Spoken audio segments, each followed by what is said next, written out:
Donc nous allons nous intéresser tout d'abord à survoler d'une manière générale ce qu'est un compilateur. Ça sera pour nous la big picture, la vue d'ensemble d'un compilateur. Alors tout d'abord une définition, un compilateur est un programme particulier qui transforme un code source en un code cible. On peut donc dire qu'un compilateur est un programme qui transforme un programme en un autre programme. Alors il est important de souligner que la compilation, le domaine de la compilation est un domaine clé de l'informatique. Il y a paradoxalement peu de développeurs de compilateurs, même si je vais y revenir dans une seconde, la situation est en train de changer. On a par contre beaucoup d'utilisateurs de langage. Donc beaucoup d'utilisateurs de langage et peu de développeurs de ces langages, développeurs du compilateur ou de l'interpréteur. La compilation est un domaine également important puisqu'il effectue une jonction, il est en charge de réaliser cette jonction entre des idées exprimées algorithmiquement par vos programmes C et C++ par exemple, et le code machine, le code qui exécute vos idées. Donc c'est le compilateur qui réalise cette jonction. Alors c'est un levier de productivité très important. L'efficacité du compilateur va aussi rendre un langage plus ou moins utilisable, une implémentation du langage plus ou moins utilisable, et donc il va falloir se pencher de très près sur ce levier de productivité. Alors c'est un domaine qui peut être théorique, je l'ai déjà dit, mais ce n'est pas l'option qu'on a retenue dans ce cours. Alors, ce qui est intéressant dans un compilateur, je trouve, c'est que la structure des compilateurs est pour l'essentiel toujours la même. Donc on va pouvoir capitaliser notre savoir et notre savoir-faire en matière de conception de compilateur. Alors en général, le code source dont on parle est un langage de programmation, par exemple le C.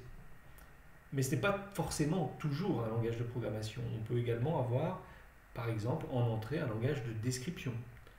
Sans parler de langage de description matériel, comme VHDL par exemple, que nous avons évoqué dans un autre cours, on peut simplement parler d'un langage de description d'une scène, d'un dessin, etc. Du SVG par exemple. Le code cible, lui, est en général aussi du binaire ou de l'assembleur, mais il peut s'agir de tout autre format de sortie. Alors à noter qu'effectivement il existe de plus en plus de variantes de langage et de plus en plus de tentatives de créer de nouveaux langages, et notamment des langages adaptés à des domaines particuliers. C'est ce qu'on appelle les DSL, Domain Specific Languages. Alors cet ensemble de faits rend la compilation intéressante en soi. Alors ce qui est important de comprendre, c'est la big picture. Comment est structuré en général un compilateur? Déjà, ça, c'est une connaissance primordiale. Alors, la big picture, c'est la suivante, présentée sur la slide numéro 4. On a effectivement en haut du schéma un programme source, en bas du schéma un programme cible qui va être généré. Le compilateur présente trois grandes phases qu'on appelle le front-end, le middle-end et le back-end. Alors, le front-end regroupe le lexeur et le parseur. Parfois, on ne parle même pas du lexeur, c'est la phase de parsing qui est mise en avant. Mais le front-end possède dans la réalité effectivement un lexeur et un parseur. Le but du parseur est, en tout cas sur ce schéma, de générer un arbre de syntaxe abstraite. On verra que c'est un peu plus que simplement cette génération. Donc ça veut dire qu'en interne, on travaille bien dans un seul et même programme, en interne, en mémoire donc, l'analyse syntaxique génère un arbre de syntaxe abstraite. Cet arbre de syntaxe abstraite est ensuite absorbé par la phase de middle-end, avec notamment l'analyse contextuelle. On va voir dans un instant en quoi elle consiste. Cette analyse contextuelle va mener ensuite, toujours dans la phase de middle-end, généralement à l'élaboration d'une représentation intermédiaire qu'on appelle une IR. Alors cette phase de représentation intermédiaire n'est pas obligatoire, on peut éventuellement s'en passer pour générer du code, mais elle est le garant d'une génération de code beaucoup plus efficace. Cette représentation intermédiaire, c'est sur cette représentation intermédiaire que vous reposez l'ensemble des optimisations un tant soit peu avancées que l'on cherche à appliquer sur la génération de code. Ou plutôt avant la génération de code. car cette génération de code intervient au final, après l'élaboration de l'IR. Alors sur la gauche du schéma, on retrouve des mots-clés importants qu'il va falloir manipuler. La notion de lexeur, qu'on appelle aussi analyseur lexical ou plus brièvement de scanner. Ce but du scanner est de générer des lexèmes, tokens en anglais. On va parler de parseur ou d'analyseur syntaxique. L'AST, on en a déjà parlé, et l'IR également. Sur la droite, on retrouve également un trait marquant des compilateurs, à savoir sa capacité à nous retourner un certain nombre d'erreurs. En tant qu'utilisateur, on souhaite avoir des informations sur les erreurs éventuelles qu'on a introduites dans le programme source. Alors ce reporting d'erreurs va être effectif à plusieurs endroits. Au niveau de l'analyse lexicale, c'est tout à fait possible qu'on ait des erreurs qui soient d'ordre lexical.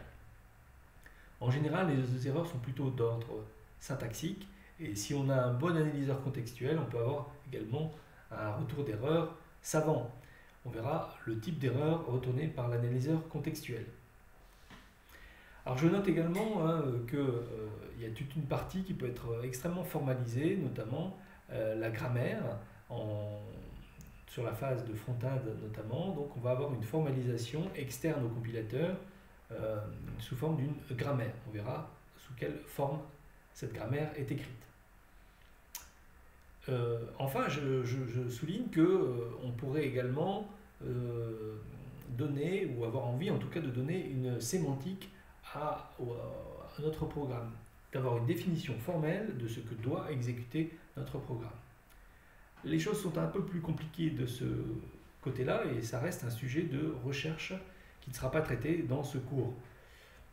Cependant, on pourra expliquer que la sémantique, la signification intrinsèque du programme, du langage de programmation source, eh bien, elle est embarquée dans la génération de code et dans l'analyseur contextuel. Mais effectivement, il existe des travaux de recherche qui cherchent à externaliser cette sémantique de manière à la manipuler un peu à l'image de la grammaire que l'on avait sur la partie syntaxique. Alors le premier survol, on va y procéder de manière linéaire. Tout d'abord, on va parler d'analyse lexicale. Alors l'objectif de l'analyse lexicale, c'est simplement de découper le code source en éléments atomiques qu'on va appeler des lexèmes. Alors ces lexèmes, en fait, sont propres au langage source, évidemment. On ne peut pas utiliser un lexeur d'un langage pour découper un code source avec un autre langage. Donc ces lexèmes sont propres au langage source. Alors les lexèmes possèdent un type, une valeur et une position.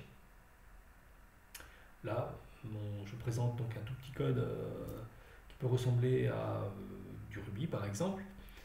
On a des mots-clés en vert, if, else et and, et ces mots-clés vont se retrouver dans le flux de lexème. Évidemment, on va retrouver également les identifiants, le symbole supérieur strict, le symbole d'égalité, le symbole de soustraction, mais aussi le point-virgule. Alors dans cet exemple, on n'a pas représenté sous forme de lexème les espaces. Alors, il se trouve que pendant longtemps, historiquement, la notion d'espace n'avait pas lieu d'être, était considérée comme une mauvaise habitude de programmation de baser sa syntaxe sur les espaces. Vous connaissez, je dirais presque malheureusement, un langage qui s'appelle Python, qui lui repose sur des espaces. On verra plus tard quelques subtilités là-dessus. Donc ces espaces, dans le flux token que j'ai représenté ici, ces espaces n'ont pas été capturés sous forme de token. Ils sont purement et simplement supprimés. Ils n'ont aucune signification. Donc on ne les conservera pas. Alors l'analyse syntaxique, elle, vise à vérifier la conformité de l'enchaînement de ces tokens par rapport à une grammaire. On a reçu des mots. Est-ce que l'ordre de ces mots constitue une phrase? Une phrase correcte, une phrase conforme à notre grammaire. Cette analogie d'un programme avec une phrase de la langue parlée est tout à fait judicieuse. On va devoir s'intéresser, nous aussi, finalement, aux mêmes mécanismes que ceux appliqués dans la grammaire que vous avez apprise à l'école, dans votre enfance. Un compilateur compile du code est une phrase. Il y a bien une majuscule pour commencer cette phrase et un point pour finir. Il s'agit d'une phrase. Cette phrase est totalement correcte puisqu'elle a un sujet, un verbe et un complément. Et on peut raffiner la notion de sujet avec un pronom et un nom commun ici. Donc cette habitude que l'on avait en analysant une grammaire d'un texte parlé, pour réfléchir à la structure grammaticale, on va l'appliquer également au domaine de la compilation, au domaine de la compilation de langage informatique. Alors voyons un exemple. Cette analyse syntaxique, le but c'est de faire remonter des erreurs, mais dans un premier temps de structurer et de vérifier la conformité de la grammaire. Alors on découvrira plus tard que cette grammaire peut être formalisée, et là on va représenter un code, du code C en l'occurrence, qui est le calcul d'une fonction du discriminant d'une équation du second degré, et de la même façon que précédemment, sur la grammaire de notre enfance, on peut voir que ce code source peut être syntaxiquement analysé.